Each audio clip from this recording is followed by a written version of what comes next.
بسم اللہ الرحمن الرحیم۔ پرانے زمانے کی بات ہے، کسی گاؤں میں ایک میاں بیوی رہتے تھے۔ میاں کھیتوں میں کام کرتا اور بیوی گھرداری۔ بیچاری ایسی بیوقوف تھی کہ ہر کام چوپٹ کر دیتی تھی اور الزام اپنے میاں پر لگا دیتی اور کہتی میں اس غلطی کی ذمہ دار تھوڑی ہوں، تم ہو۔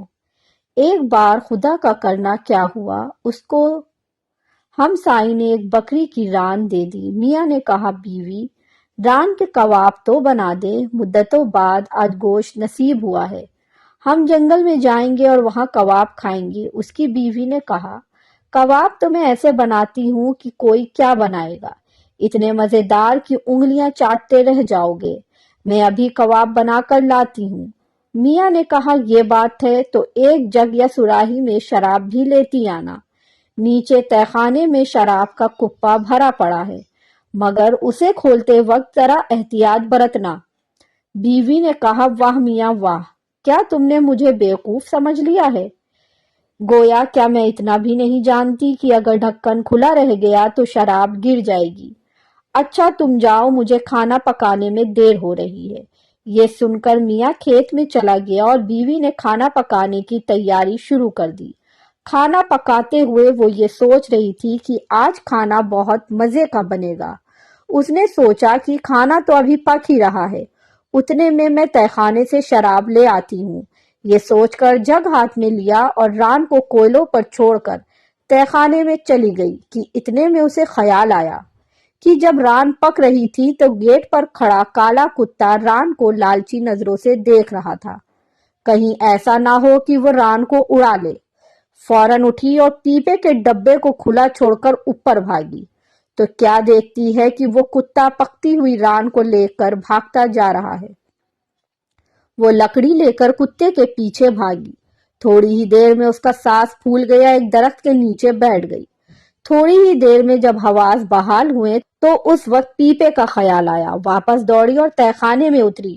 وہاں کیا دیکھتی ہے کہ پیپا تو خالی ہے اور شراب کا فرش پر ایک دریا بہہ رہا ہے۔ یہ دیکھ کر سوچا جگ میں تو شراب موجود ہے، آج کا دن تو مزے سے گزرے گا۔ دل میں سوچنے لگی اگر میاں نے تہخانے کی یہ حالت دیکھی تو کہیں گے کہ میری بیوی کتنی پھوہڑ ہے، شراب گری تھی تو کیا ہوا، اس میں اتنا بھی نہیں ہوا کہ جھاڑو لے کر فرش صاف کر دے۔ اب پریشانی یہ تھی کہ فرش کیسے خشک کرے۔ سامنے ہی آٹے کے 2 تھیلے پڑے تھے، دونوں تھیلے اس نے فرش پر الٹ دیے اور جھاڑو دینے لگی۔ شراب کے جگ کو ٹھوکر لگی اور جو شراب بچی تھی وہ بھی گر گئی تو اس نے غصے میں شراب کو اٹھا کر دور پھینکا۔ ذرا سی دیر میں جھاڑو دے کر سارا بھیگا ہوا آٹا اٹھا کر باہر پھینک دیا۔ جب دوپہر کو کھانا نہ پہنچا تو میاں بھوکا پیاسا گھر پہنچا اور بیوی سے پوچھا آج میں نے تم کو ران پکانے کو کہا تھا مگر تم پکا کر نہیں لائی اور نہ ہی کباب بنائے۔ وہ کہنے لگی میاں وہ ران تو کتا کھا گیا، میں اس کو مارنے بھاگی تو شراب بہہ گئی، فرش کو 2 بوریوں کا آٹا ڈال کر بڑی مشکل سے سکھایا ہے، اس گڑبڑ میں جگ ذرا سی ٹھوکر لگ جانے سے ٹوٹ گیا، مگر تہخانہ جا کر دیکھو میں نے فرش کو کیسے صاف کر دیا ہے۔ میاں نے کہا واہ بیوی واہ، تم نے کیا کہنے، آخر شراب کہاں بھاگی جا رہی تھی جو تم ران کو چھوڑ کر بھاگ گئی، اور گئی بھی تھی تو پیپے کا ڈھکن کیوں بند کر کے نہ گئی، شراب بھی بہہ گئی اور ران بھی جاتی رہی، آٹے کا بھی ستیہ ناش کر دیا تم نے، اس پر راکھ ڈال کر بھی سکھا سکتی تھی۔ بیوی نے کہا اگر یہ سب تم نے مجھے پہلے کہا ہوتا تو یہ مصیبتیں نہ پڑتی، تم اعتراض تو کرتے ہو مگر بعد میں کرتے ہو، جو نقصان ہوا یہ سب تمہاری وجہ سے ہوا ہے، میری وجہ سے تھوڑی نہ ہوا۔ یہ بھی خوب ہے غلطی کرو تم اور الزام دھرو مجھ پر۔ اس کے بعد میاں نے سوچا یہ عورت بہت بیوقوف ہے، کہیں گھر کی جمع پونجی اٹھا کر کسی اور کو نہ دے دے، بہتر ہے سارا روپیہ پیسہ کہیں دفن کر دوں اور پیسہ جس گڑھے میں دفن کروں اسے منع کر دوں کہ اس کے پاس بھی گئی تو اچھا نہ ہوگا۔ یہ سوچ کر اس نے اپنے باغیچے میں ایک گہرا گڈھا کھودا، سب روپیہ اس میں دفن کیا اور بیوی کو بتا کر کہا دیکھو اگر تم نے اس روپیے پیسے کو ہاتھ بھی لگایا تو مجھ سے برا کوئی نہ ہوگا۔ بیوی نے کہا اگر تم کچھ کہو اور میں اس کے خلاف کچھ کروں، آخر مجھے خدا کو جواب بھی تو دینا ہے، حوصلہ رکھو، نہ تو میں اس گڈھے کے پاس جاؤں گی اور نہ ہی اس گھڑے کو ہاتھ لگاؤں گی۔ ایک دن کیا ہوا کہ کچھ بدماش چینی کے برتن بیچتے ہوئے اس کسان کے گھر آئے۔ میاں کھیت پر کام کر رہے تھے، بیوی گھر پر ہی تھی۔ اس نے جب رنگ برنگے برتن دیکھے تو لٹو ہو گئی۔ بہت سارے برتن لے لیے۔ پھیری والے نے کہا لاؤ بیوی، اس کے پیسے تو لاؤ۔ تو اس نے کہا بھائی میرے پاس تو ایک پیسہ بھی نہیں ہے۔ میرے میاں نے اپنی ساری دولت اس درخت کے نیچے دفنا دی ہے، تم خود کھود کر نکال لو۔ میں نے تو اس مال کو ہاتھ نہ لگانے کی قسم اٹھا رکھی ہے، آخر خدا کو بھی تو جواب دینا ہے، اس لیے گڈھے تک نہیں جا سکتی، لیکن دور سے تم کو جگہ بتا دیتی ہوں۔ پھیری والے نے کہا یوں ہی صحیح، ہمیں تو اپنے پیسے سے مطلب ہے۔ اس عورت نے دور سے کھڑے ہو کر پھیری والے کو وہ جگہ بتا دی۔ پھیری والے نے کھود کر سارا مال نکال لیا، بہت سا برتن بیوی کو دے کر وہاں سے چلتے بنے۔ شام کو میاں گھر آیا تو دیکھتا ہے کہ بیوی برتنوں کا ایک ڈھیر لیے بیٹھی ہیں۔ میاں نے کہا اے نیکبخت، اتنے سارے برتن تمہارے پاس کہاں سے آئے؟ کیا کہیں سے چوری کر کے آئی ہو؟ اتنے سارے پیسے تمہارے پاس کہاں سے آئے؟ بیوی نے کہا بھلا میں کیوں چوری کروں؟ آپ نے جو گڈھے میں پیسے دفن کیے تھے اسی سے خریدے ہیں۔ میاں نے کہا میں نے تو منع کیا تھا کہ اس گڈھے کے پاس مت جانا اور پیسوں کو ہاتھ مت لگانا۔ بیوی نے کہا قسم لے لو جو میں وہاں گئی ہوں یا کسی چیز کو ہاتھ لگایا ہو، میں نے تو دور کھڑے ہو کر ان پھیری والوں کو جگہ بتا دی تھی، تو ان بیچاروں نے خود ہی روپے نکال لیے۔ تو میاں نے کہا ستیہ ناس ہو جائے بیوی تیرا، آخر تو نے مجھے تباہ کر ہی دیا، آخر تم نے پھیری والوں کو یہ جگہ کیوں بتائی؟ بیوی نے کہا تم نے پہلے ہی کہا ہوتا کہ وہ جگہ کسی کو نہیں بتانا ہے، اس میں میرا کیا قصور ہے؟ قصور تو تمہارا ہے۔ میاں نے کہا اب کیا کرنا ہے؟ بیوی نے کہا کرنا کیا ہے، ابھی تھوڑی دیر ہی تو ہوئی ہے، وہ پھیری والے ابھی یہاں سے گئے ہیں، ابھی تھوڑی دور ہی گئے ہوں گے، چلو میں اور تم ان کے پیچھے چلتے ہیں۔ تم نے یہ بات بہت سمجھ کی ہے، ان کے پیچھے چلے، مگر جانے ان کو ڈھونڈنے میں کتنی دیر لگے، اس لیے کھانے کے لیے روٹی پنیر اور مکھن ساتھ ہی رکھ لے۔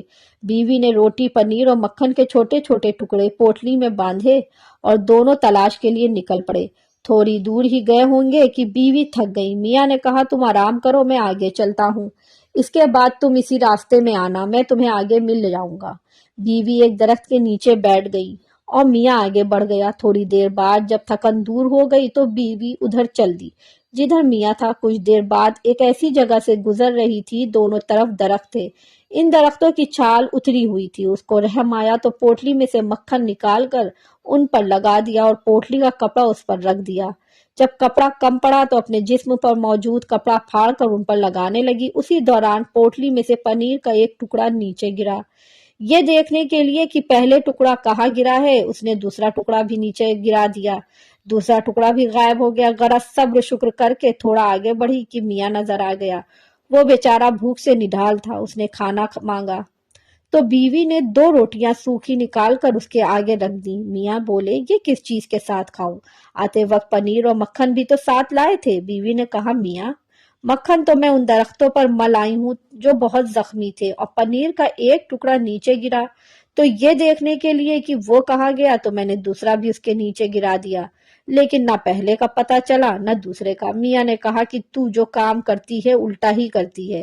بیوی نے کہا مجھے کیا پتا تھا کہ درختوں کی مرہم پٹی نہیں کی جاتی، یہ بات بھی تم نے مجھے پہلے نہیں بتائی۔ یہ بات بھی خوب ہے کہ غلطی تم کرتے ہو اور الزام مجھ پر دھرو۔ دونوں نے سوکھی روٹی کھا کر پیٹ بھرا اور ایک درخت کے نیچے سو گئے۔ لیٹے لیٹے میاں کو خیال آیا کہ آتے وقت گھر کو تالا بھی لگایا کہ نہیں۔ اس نے بیوی سے پوچھا تو اس نے کہا کہ تالا تو نہیں لگا کر آئی ہوں میاں جی۔ میاں نے کہا ابھی جا کر تالا لگا کر آ۔ بیوی نے کہا خفا کیوں ہوتے ہو، ابھی جا کر لگاتی ہوں، تم یہاں آرام کرو، اور میں ابھی گئی اور ابھی لگا کر آئی۔ یہ کہہ کر بیوی جلدی جلدی گھر پہنچی۔ گھر پہنچ کر خیال آیا کہ کچھ کھانے کے لیے بھی لیتی چلوں۔ اس نے ادھر ادھر دیکھا، سوائے سرکہ اور اخروٹوں کے اور کچھ نہ دکھا۔ اس نے سرکے اور اخروٹ لیا اور دروازے پر تالا لگا دیا۔ پھر خیال آیا کہ میاں نے تو کہا تھا کہ اگر دروازے کا خیال تو نہیں رکھے گی تو پھر اور کون رکھے گا؟ اگر میں یہاں سے چلی گئی تو دروازے کا خیال اور کون رکھے گا؟ بہتر تو یہی ہے کہ دروازہ بھی ساتھ لے چلتی ہوں، میاں کے حکم کی پوری طرح پاسداری ہو۔ اس نے دروازہ اکھاڑ کر سر کے اوپر رکھا، ایک ہاتھ میں اخروٹوں کی پوٹلی اور ایک ہاتھ میں سرکے کی بوتل پکڑی اور چل پڑی۔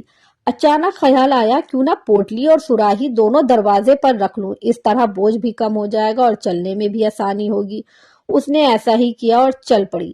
رات کے تقریباً 7:30 بجے وہ میاں کے پاس جا پہنچی۔ میاں اسے دیکھ کر پریشان ہو گیا کہ نیک وقت یہ دروازہ کیوں اٹھا کر لا رہی ہے۔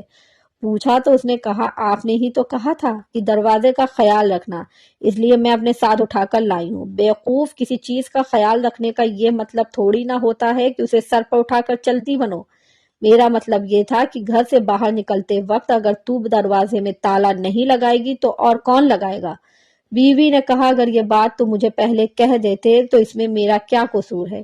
یہ باتیں ہو ہی رہی تھیں کہ سامنے سے کچھ آدمی آتے دکھائی دیے۔ بیوی نے کہا، یہ وہی پھیری والے ہیں، پکڑ لو ان کو۔ میاں نے کہا، کیا پاگل ہو گئی ہوں؟ میں ایک ہوں اور وہ 4 ہیں، بہتر یہی کہ ہم درخت پر چڑھ جائیں، باقی ان کے جانے کے بعد دیکھا جائے گا۔ دونوں درخت پر چڑھ گئے، لیکن ابھی تک بیوی کے سر سے دروازہ نہ اترا۔ وہ پھیری والے بھی اسی درخت کے نیچے جا کر بیٹھ گئے۔ اتنے میں رات ہو گئی، وہ یہ نہ دیکھ سکے کہ درخت پر کون چڑھا ہوا ہے۔ پہلے کھانا کھایا، پھر چادریں تان کر لیٹ گئے۔ بیوی دروازہ اٹھائے تھک گئی تو کہا، میں ان میں سے کوئی ایک چیز نیچے پھینک دیتی ہوں، کچھ تو بیوج ہلکا ہوگا۔ میاں نے کہا، خوف کر اگر شور میں کوئی جاگ گیا تو میرا یا تیرا کیا حشر ہوگا؟ بیوی نے کہا، ہونے دو، اب مجھے بوجھ برداشت نہیں ہوتا۔ یہ کہہ کر دروازے پر سے سرکے کی سراہی اٹھائی اور ان پر الٹ دی۔ سرکے کا گرنا تھا کہ وہ چاروں اٹھ گئے۔ ایک نے کہا، بارش ہو رہی ہے۔ دوسرے نے کہا، اور یہ بھی تو دیکھو کتنی بدبودار بارش ہو رہی ہے۔ تیسرے نے کہا، لیٹ بھی جاؤ، بارش رک گئی۔ چاروں پھر سو گئے۔ بیوی نے کہا، میاں مجھ سے یہ بوجھ نہیں اٹھایا جا رہا۔ میاں نے کہا، رحم کر، ایک بار تو بچ گئے، اب لگتا ہے کہ ہماری موت انہی کے ہاتھوں لکھی ہے۔ بیوی نے کہا، کچھ بھی ہو، اور یہ کہہ کر اخروٹوں کی پوٹلی کھول کر ان پر الٹ دی۔ وہ چاروں پھر سے اٹھ گئے۔ ایک نے کہا، اولے پڑ رہے ہیں۔ دوسرے نے کہا، بڑی عجیب بات ہے، باہر تو ایک بھی اولا نہ پڑا۔ تیسرے نے کہا، یہ تو دیکھو، اولے کالے اور پتھر کی طرح سخت ہیں۔ چوتھے نے کہا، مجھے تو اس درخت کے اوپر کچھ اسرار معلوم ہوتا ہے، چلو یہاں سے اٹھ جاؤ تو اچھا ہے۔ پہلے نے کہا، ایسی ہی کچھ بات ہے، چلو تھوڑی دیر اور دیکھتے ہیں، پھر کچھ ہوا تو چل پڑیں گے۔ دوسرے نے کہا، اتنی رات سامان کو سمیٹنا بھی تو مشکل ہے۔ بہرحال تھوڑی دیر بعد سب تان کر سو گئے۔ تھوڑی دیر بعد بیوی نے دروازے کا بوجھ بھی برداشت نہ کیا اور نیچے پھینک دیا۔ چاروں اٹھ کر بھاگنے لگے کہ بھوت آ گیا۔ ان کے جانے کے بعد وہ دونوں درخت سے نیچے اترے، سارا سامان سمیٹا اور تھوڑی دور جا کر ایک درخت پر جا کر بیٹھ گئے۔ تھوڑی دیر بعد پھیری والے واپس آ گئے۔ چراغ جلایا تو دیکھتے ہیں کہ اخروٹ، سرکہ اور ٹوٹا ہوا دروازہ پڑا ہے اور ان کا سامان غائب ہے۔ سمجھ گئے کہ اس درخت پر ضرور کوئی بھوت ہے، یہاں سے بھاگ جانا ہی بہتر ہے۔ اگر یہ بھوت ہمارے پیچھے پڑ گیا تو مال، جان کے لالے بھی نہ پڑ جائیں۔ یہ سوچ کر چاروں ایسے بھاگے کہ پھر مڑ کر نہ دیکھا۔ کافی دیر تک میاں بیوی درخت پر بیٹھے رہے، پھر نیچے اترے اور گھر کا راستہ لیا۔ گرتے پڑتے گھر پہنچے۔ میاں نے کہا، تو ہے تو بیوقوف، لیکن کیا کیا جائے، بعض دفعہ بیوقوف بھی ایسے کام کر جاتے ہیں جو عقل مند بھی نہیں کر پاتے۔ میں تو سمجھا تھا کہ ساری جمع پونجی جانے کی وجہ سے ہم مفلس ہو جائیں گے، لیکن تیری بیوقوفی کی وجہ سے ہماری دنیا بدل گئی۔ بیوی نے کہا، یہ تم نے پہلے کیوں نہ کہا، میں پہلے اور بیوقوفی کے کام کر کے اور زیادہ مال جمع کرتی۔ اس میں غلطی تو تمہاری ہے، غلطی تم کرو اور الزام مجھ پر دھرو۔